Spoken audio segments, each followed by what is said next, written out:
इस वक्त की बड़ी खबर ईरान से आ रही है, जहां इसराइल ने भीषण हमला करके पूरे ईरान में इस वक्त चीख पुकार मचा दी है। जी हां, 13 जून 2025 तारीख जो मध्य पूर्व के नक्शे को हिला देने वाली साबित हो गई है। इसराइल ने ऑपरेशन राइजिंग लायन के तहत ईरान पर भीषण हवाई हमले किए हैं। इन हमलों में ईरानी रिवॉल्यूशनरी गार्ड्स के प्रमुख जनरल हुसैन सलामी की मौत की खबर भी आ रही है, जो लगातार ईरान और मध्य पूर्व के कई मीडिया संस्थानों से आ रही है। साथ ही कई परमाणु और सैन्य ठिकानों को नेस्तनाबूद कर दिया गया है। यह आज की सबसे बड़ी और खतरनाक खबर है। ईरानी स्टेट टेलीविजन की रिपोर्ट के अनुसार इसराइली वायुसेना के हमलों में कम से कम 4 वरिष्ठ अधिकारी मारे गए हैं, जिनमें इस्लामिक रिवॉल्यूशनरी गार्ड कोर के commander in chief general Hussain सलामी तक का नाम शामिल है। तेहरान, नतांज और इस्फहान तीनों शहरों में धमाकों की गूंज से रात का सन्नाटा जो है वो टूट गया है। इसराइल ने दावा किया है कि उसने ईरान के उन परमाणु ठिकानों को नष्ट कर दिया है जहां यूरेनियम संवर्धन किया जा रहा था, यानी जो संवर्धन ईरान ने अब तक किया था उसे नष्ट करने का दावा किया गया है। ऑपरेशन को नाम दिया गया है राइजिंग लायन। सबसे बड़ा झटका ईरान को तब लगा जब IRGC के शीर्ष नेता हुसैन सलामी की मौत की खबरें आने लगी। साथ ही ईरान के सेना प्रमुख मोहम्मद बाघेरी को लेकर भी कई दावे किए जा रहे हैं। इधर 2 प्रमुख परमाणु वैज्ञानिक भी हमले में मारे गए हैं। इसराइल के प्रधानमंत्री बेंजामिन नेतन्याहू ने हमले को आत्मरक्षा का कदम बताया है और उन्होंने बताया कि ईरान के पास 15 परमाणु बम बनाने लायक यूरेनियम हो गया था, जिसे किसी भी हाल में रोका जाना जरूरी था। दूसरी ओर ईरान ने भी इसराइल को कठोर जवाब देने की चेतावनी दी है। तेहरान में हाई अलर्ट जारी है, वायु रक्षा प्रणाली को सक्रिय कर दिया गया है और सेना को सीमा पर तैनात किया जा रहा है। अमेरिका ने हमले से अपनी दूरी बना ली है और स्पष्ट कर दिया है कि वो इस ऑपरेशन में शामिल नहीं है। और वाशिंगटन ने ईरान को चेतावनी दी है कि अगर वह अमेरिकी ठिकानों को निशाना बनाता है तो फिर ईरान के लिए बुरा वक्त होगा। अब पूरी दुनिया की निगाहें तेहरान और यरूशलेम पर टिकी हैं। सबसे बड़ा सवाल यह है कि क्या यह विश्व युद्ध की शुरुआत हो चुकी है, क्योंकि जिस हिसाब से इसराइल ने ईरान के परमाणु ठिकानों को निशाना बनाया है, इससे यह साफ हो जा रहा है कि ईरान को कहीं ना कहीं इस हमले के बाद से अब जवाब देना उचित होगा। और दूसरी तरफ अमेरिका भी ये समझ चुका है कि ईरान की तरफ से भीषण हमला हो सकता है, इसलिए उसने ईरान से कहा है, तेहरान से कहा है कि आप अमेरिकी बेसों को निशाना ना बनाएं। जबकि खबर ये आ रही है कि इसराइल ने जो हमला किया है, IDF के जो जेट गए थे वो इराक के रास्ते गए थे, यानी इराकी बेस का इस्तेमाल किया गया था। इराक में अमेरिका का सैन्य अड्डा है और इस वक्त की बड़ी खबर है कि ईरान पर भीषण हमला हुआ। Moments ago, Israel launched Operation Rising Lion, a targeted military operation to roll back the Iranian threat to Israel's very survival. This operation will continue for as many days as it takes to remove this threat. For decades, the tyrants of Tehran have brazenly, openly called for Israel's destruction. They've backed up their genocidal rhetoric with a program to develop nuclear weapons. In recent years, Iran has produced enough highly enriched uranium for 9 atom bombs. 9. In recent months, Iran has taken steps that it has never taken before, steps to weaponize this enriched uranium. And if not stopped, Iran could produce a nuclear weapon in a very short time. It could be a year, it could be within a few months, less than a year.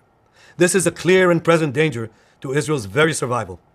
80 years ago, the Jewish people were the victims of a Holocaust perpetrated by the Nazi regime. Today, the Jewish state refuses to be a victim of a nuclear Holocaust perpetrated by the Iranian regime. Now, as Prime Minister, I've made it clear time and again, Israel will never allow those who call for our annihilation to develop the means to achieve that goal. Tonight, Israel backs those words with action. We struck at the heart of Iran's nuclear enrichment program. We struck at the heart of Iran's nuclear weaponization program. We targeted Iran's main enrichment facility in Natanz. We targeted Iran's leading nuclear scientists working on the Iranian bomb.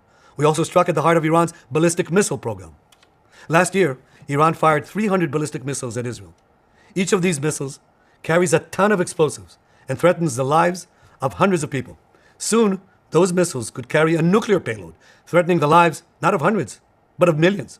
Iran is gearing up to produce 10,000s of those ballistic missiles within 3 years. Now just imagine 10,000 tons of TNT landing on a country the size of New Jersey. This is an intolerable threat. It too must be stopped. Iran is now working on what it calls the new plan to destroy Israel. You see, the old plan failed. Iran and its proxies tried to encircle Israel with a ring of fire and to attack us with the horrible attack of October 7th. But the people of Israel, the soldiers of Israel, rose like lions to defend our country. We crushed Hamas, we devastated Hezbollah, we hit Iranian proxies in Syria and Yemen. And when Iran directly attacked us twice last year, we struck back inside Iran itself. Yet in defending ourselves, we also defend others. We defend our Arab neighbors. They too have suffered from Iran's campaign of chaos and carnage.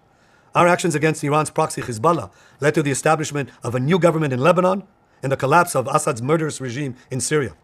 The peoples of those two countries now have a chance for a different future, a better future. So too do the brave people of Iran, and I have a message for them.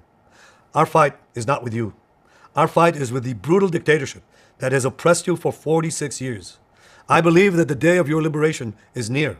And when that happens, the great friendship between our two ancient peoples will flourish once again. I want to assure the civilized world, we will not let the world's most dangerous regime get the world's most dangerous weapons. And Iran plans to give those weapons, nuclear weapons, to its terrorist proxies. That would make the nightmare of nuclear terrorism all too real. The increasing range of Iran's ballistic missiles would bring that nuclear nightmare to the cities of Europe and eventually to America. Remember, Iran calls Israel the small Satan. It calls America the great Satan.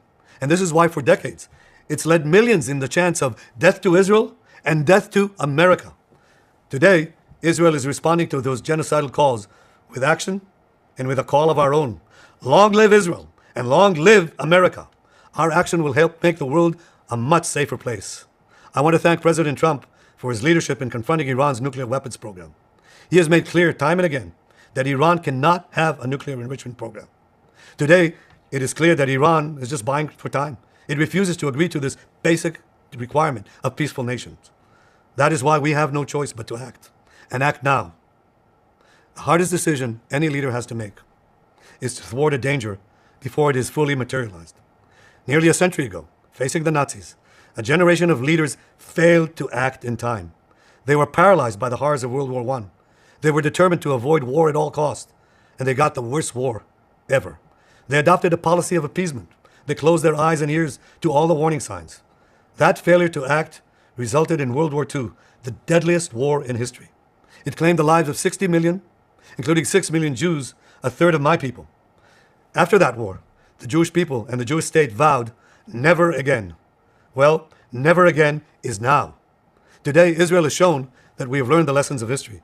When enemies vow to destroy you, believe them. When enemies build weapons of mass death, stop them. As the Bible teaches us, when someone comes to kill you, rise and act first. This is exactly what Israel has done today. We have risen like lions to defend ourselves. Over 3,000 years ago, Moses gave the people of Israel a message that has steeled their resolve ever since. Be strong and courageous, he said. Today, our strong and courageous soldiers and people stand together to defend ourselves against those who seek our destruction. And by defending ourselves, we defend many others, and we roll back a murderous tyranny.